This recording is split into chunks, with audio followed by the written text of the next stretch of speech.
Assalamualaikum warahmatullahi wabarakatuh. Ketemu lagi sama aku Dila Wahyuni, NIM D1A01978 dari kelas C Agroekoteknologi.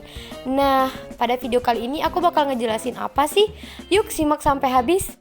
Pada video kali ini, Dila akan menjelaskan tentang alat ukur awan. Kenapa sih awan harus diukur? Karena untuk mengetahui macam-macam bentuk awan dan juga mengetahui kemungkinan terjadinya hujan dengan melihat kondisi cuaca beberapa waktu sebelumnya.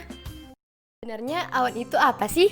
Awan merupakan kumpulan butir-butir air atau kristal es kecil di atmosfer yang merupakan produk dari proses kondensasi uap air.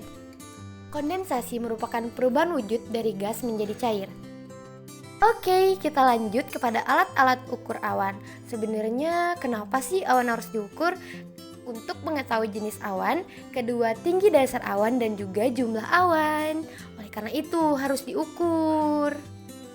Metode klasifikasi jenis awan digunakan dengan dua, diantaranya untuk menentukan jenis awan berdasarkan bentuk dan struktur awan, serta berdasarkan ketinggian awan. Satu-satunya cara untuk mengetahui jenis awan dapat dilakukan dengan cara visual atau pengamatan manusia.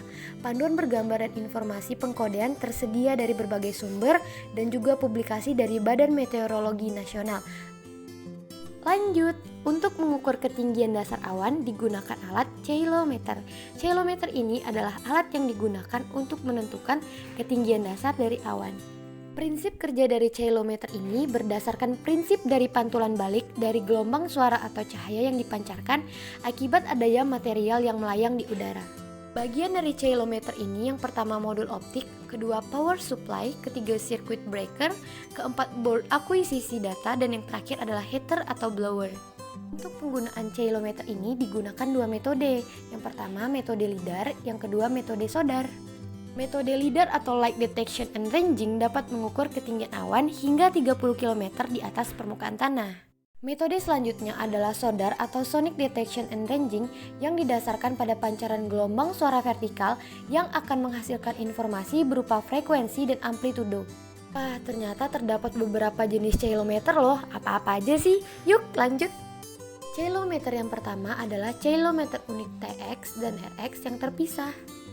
Ceilometer ini memiliki bagiannya terpisah, sehingga untuk pengukuran awan yang rendah akan kurang akurat karena akan terjadi overlap pada batas ketinggian tertentu. Ceilometer selanjutnya adalah ceilometer dengan unit TX dan RX yang menyatu.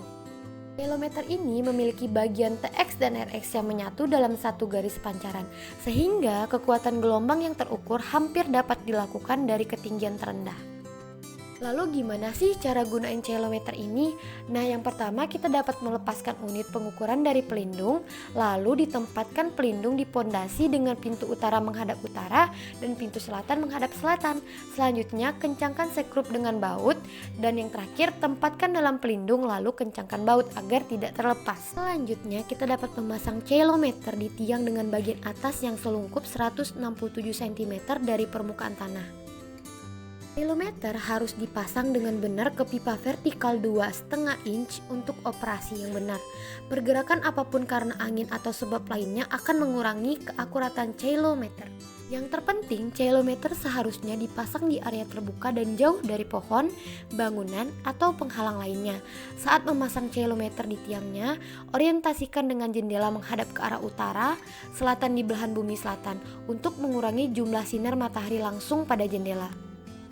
Untuk prinsip kerja dari ceilometer ini didasarkan dari pengukuran waktu, di mana pengukuran waktu yang dibutuhkan bagi cahaya yang dipancarkan dari unit transmitter ke unit receiver ceilometer akibat adanya backscattering oleh bagian dasar awan. Nah, yang kedua prinsip kerjanya menggunakan algoritma. Kenapa sih? Menggunakan algoritma ini untuk membangun citra seluruh langit berdasarkan pengukuran ceilometer dari satu titik tunggal. Algoritma ini kondisi langit menggunakan deret waktu data ceilometer untuk menghitung jumlah awan dari lapisan awan yang berbeda dan tinggi lapisan yang sesuai. Nah, itu tadi prinsip kerja dari ceilometer. Yang pertama menggunakan pengukuran waktu, yang kedua menggunakan algoritma, memiliki berbagai macam perbedaan. Tapi intinya prinsip kerjanya tetap sama ya. Harus diingat tuh prinsip kerjanya ada dua, pengukuran waktu dan algoritma. Jangan sampai dilupain, kita juga harus menggunakan prinsip ini dengan dasar perhitungan. Alat selanjutnya adalah Sky Camera, di mana alat ini menggunakan kamera yang didesain khusus untuk mengukur jumlah awan di langit. Alat ini menggunakan citra dari langit dianalisis dengan algoritma yang menentukan apakah awan hadir di setiap piksel dengan menggunakan warna yang diukur. Jumlah semua piksel menghasilkan gambaran pada awan. Nah, metode ini menghindarkan masalah keterwakilan pengukuran yang dapat hadir dalam beberapa metode lainnya. Nah, pada kamera ini menggunakan lensa fisheye, di mana lensa fisheye ini akan menghasilkan gambar hemispherical yang sangat lebar. Tada, ini adalah hasil gambar awan yang diambil dari Sky Camera. Jadi, untuk mengukur awan dapat dilakukan dengan cara visual, lalu menggunakan ceilometer dan juga menggunakan Sky Camera. Ya, kita udah sampai di ujung video nih. Semoga apa yang Dila sampaikan dapat bermanfaat dan juga dapat dimengerti. Sekian, terima kasih atas perhatiannya. Mohon maaf apabila terdapat kesalahan. Dila akhiri, wabillahi taufiq wal hidayah. Wassalamualaikum warahmatullahi wabarakatuh. Dadah.